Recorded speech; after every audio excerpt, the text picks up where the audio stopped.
I spent a lot of years yo-yo dieting and gaining and losing weight over and over again in a constant cycle, thinking that losing weight for good would be hopeless. And it wasn't until I stopped doing this one thing that changed my life. And I was finally able to stop going on that yo-yo dieting cycle of gaining and losing, and I was able to lose weight for good.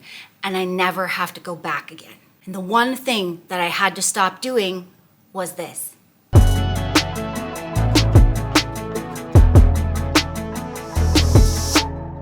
I had to stop making weight loss a punishment. This video is really important to me and to Kyle because we spent most of our lives doing this to ourselves. I'm gonna start when it started for me. I was very young. I had a traumatic childhood. There were a lot of people around me, a lot of family members that would often comment on my weight, my food, and how I ate. And as a 4 or 5-year-old little girl, I took that on and I internalized it. And by the time I hit 5 years old, I was incredibly embarrassed of my body and I was already starting to develop body dysmorphia. By the time I was 10, I was emotionally eating, and on top of that, I struggled with my weight. I was naturally just gaining weight, and then the emotional eating was causing more and more of it. So I started to, very young, try to lose weight. And as I went through my youth and my teens and in my college years, because of the way I was treated and the way that I ate and my body was looked down upon, I thought that I was bad. And I internalized that. And so, not realizing what I was doing, I took on making weight loss a punishment. And everything I did, I made weight loss hard for myself. And I did all the fad diets, all the trends. I listened to everything that the weight loss and fitness industry said to do, and I overcomplicated and made everything so hard. And I did this over and over and over again until I reached my heaviest weight at 275 pounds, and I ran out of things that didn't work. I ran out of things that were hard because I did them all. I was at the bottom of the barrel and I had no idea where to go next. But my body left me no choice because I was morbidly obese and my weight was causing me massive medical problems, health problems. I finally realized the only way out of the bottom of that barrel was doing something I had never done before, which was stopping making weight loss a punishment, finally trying to give myself some compassion and some self-care and some love, and trying to find an easier way to do things. How I was making weight loss a punishment was what I learned from childhood, and also what the weight loss and fitness industry does is they put you down. They say, you're eating too much, or you shouldn't be eating this food. This food's bad for you. They put fear into you so that you become scared of everything that you're doing and scared of food. I was constantly getting, oh, you shouldn't eat that. You eat like crap. Oh, you're eating too much. Your belly's getting too big. The constant, and then from the weight loss and fitness industry, you shouldn't eat sugar. You need to start cutting that out if you want to lose weight. Oh, sodium's bad. Oh, margarine's good, then margarine's bad. Now butter's good. All these constant pings of things coming at you going, do this. Oh, that's bad now. Do this. And it confused me. It made me embarrassed of me. It got me thinking, everything that I'm eating and doing is bad, and I started labeling myself and all the foods I was eating good and bad. If I ate some vegetables, I was good. If I ate a chocolate bar, I was bad. And so how I would take weight loss on was I would cut out all of my favorite foods. I took away all carbs.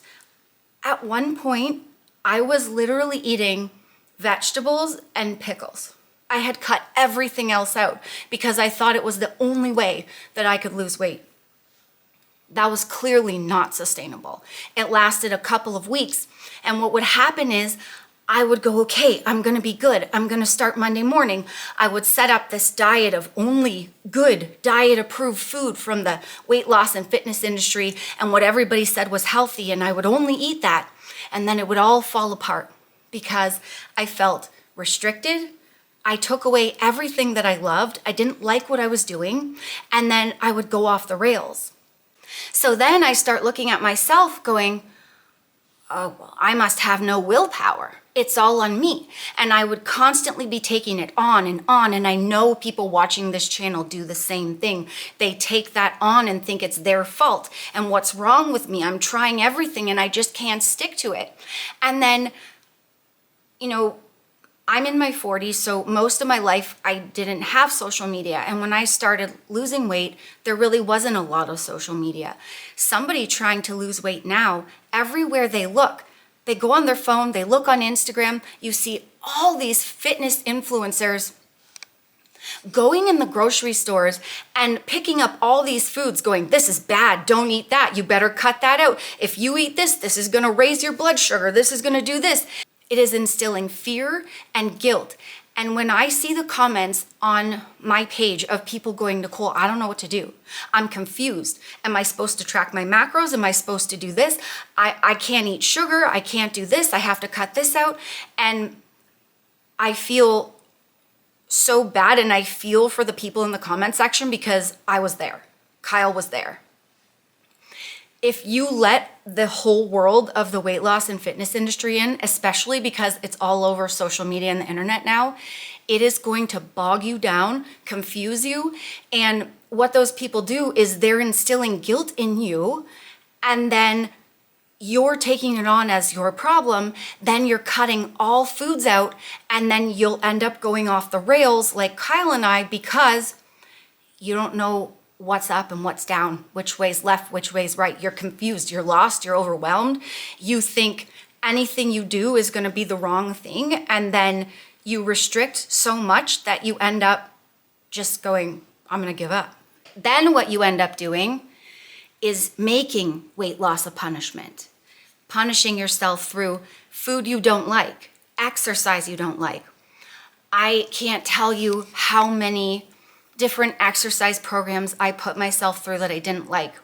I jumped on trampolines, I skipped rope, I tried running, jogging. I forced myself to do so many of those videos that the P90X, the Insanity, all those things that I wasn't fit enough to do, but I thought that it was going to make me lose weight. And I did HIIT training, all the things, and I couldn't stick to any of it. One, I didn't like it. Two, I wasn't fit enough to do it. I would end up being so hungry and so tired by the end of it, I never wanted to do it again. Then with making yourself eat foods that you don't like, Kyle and I did that most of our lives. The biggest thing I remember is after we lost a lot of weight, and Kyle and I have both lost 130 pounds and we've kept it off for over 10 years. In the middle of our journey, it was working what we were doing, portion control and walking. We thought we were gonna try to speed up our weight loss, and we started going back on foods that we didn't like, but we thought would help us lose weight. And we started eating tuna. We were eating it with mayo and we were loving it with some light mayo. We cut the mayo out and we started eating plain dry tuna from the can. And it made me I made this face every time we ate it. I did not want to eat it. Then we added salsa to try to make it taste a little bit better, and that was even worse. And I'll never forget, because it was the worst few weeks of my life until we finally said, F this. It's so messed up that we felt guilty and our whole life so much that we were used to punishing ourselves, that when we had success, like Nicole said, we were almost uncomfortable with the success and the lack of punishment. So it was like we had to go normal to add back in punishment, which was messed up and threw us off track again. Yeah, and we still struggle with that from time to time, and we'll talk it out and we'll say, my head is telling me that we should cut something out, but it's working so well, we realize now that's the head trying to get you off track. It's not actually you. That's your programming. It's the programming. What happens is, like, if you grew up, you know, kind of like us, if your journey sounds similar to ours, you internalize it all, and so you think that that's what you're supposed to continue doing. And trust me, the weight loss fitness industry and a lot of the large influencers online, they know this cycle, whether they know it consciously or subconsciously. No. It creates repeat customers. Yes. And so that's going to help me segue into this. You will not hear this anywhere else. If you're trying to lose weight, there is nothing wrong with you. This is going to be the only channel that you will hear this from. What you're eating is not bad. You're not bad for what you like to eat, for how you like to eat. The only way to lose weight is by being in a calorie deficit. You just need to eat a little bit less and be consistent with that every day. And so what Kyle and I had to do to stop making weight loss a punishment, what we had to do is throw everything out the window that we had learned about weight loss from the outside world, from social media, from the weight loss and fitness industry, from all of the things we had heard from other people, and start using common sense and logic. What do we like to eat? We liked eating chips. We ate a bag of chips each every night for a snack. Our logic was, every time we give up chips, it just makes weight loss a punishment and then it backfires. So let's keep the chips in, but use a big bowl instead. Then we're eating a little bit less and we're still getting the chips. And it's only a little bit less because the bowl was a decent size. And we do show you the bowl all the time on our channel. It was a decent sized bowl. And so we still felt like we were getting a decent sized portion. And that was the start. Next, if you like toast, keep eating toast. What's a reasonable amount of slices? 2. Put 2 in. You like peanut butter on your toast? Have toast and peanut butter. Look at the back of the jar and look at the serving size and measure that out in a tablespoon. It's a tablespoon, a serving of peanut butter. Put it on your toast. Add a little bit of protein, a little more, with some eggs or some other protein that you like, Greek yogurt, and you got yourself a balanced meal that's going to be filling because of the extra protein. Add some fruit. That's all you need to do. Eat what you like, but just portion it out. Eat a little bit less. Instead of 2 plates for dinner, have 1.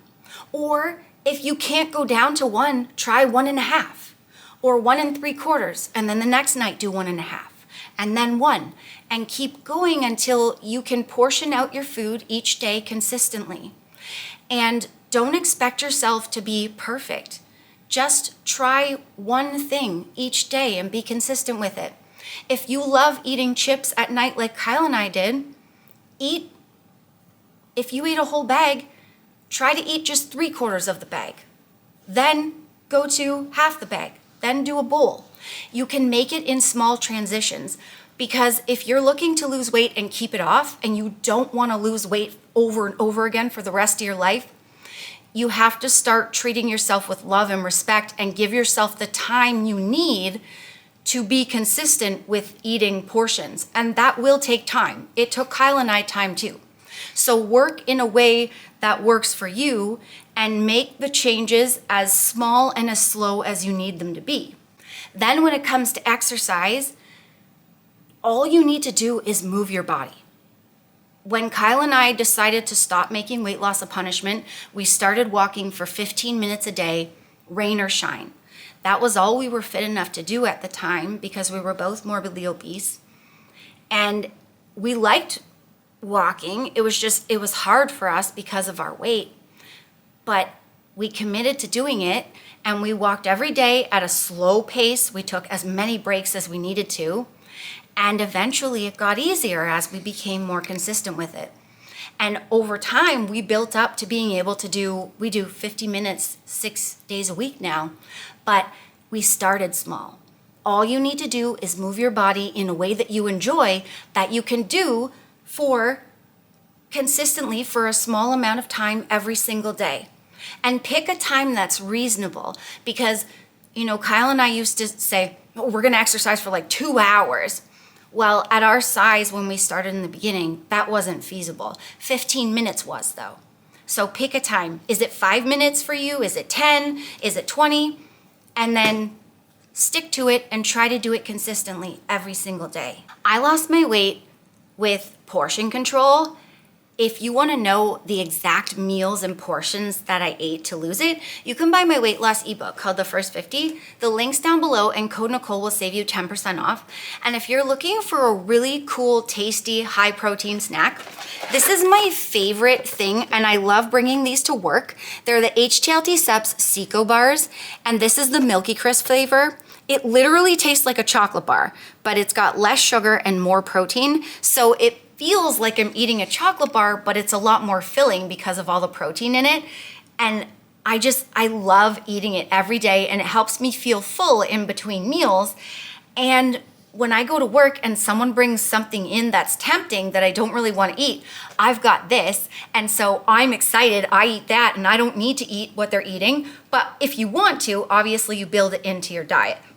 Code Nicole will save you 15% off, and the link is down below. And I still eat real chocolate bars, but I eat real chocolate bars every once in a while. Right now, I'm eating a cheat day every 2 weeks. So I'll have a chocolate bar once every 2 weeks, and then I eat these in between. And that's another way that we stop making weight loss a punishment, is we build treats in now, and even though it's called a cheat day, it's actually just part of our regular lifestyle. Thanks for watching. Peace. You got this. Remember, the friends, that weight loss isn't just about the number on the scale. It's also about here and here. Heart and mindset. Fight through it. You can do it. Don't give up.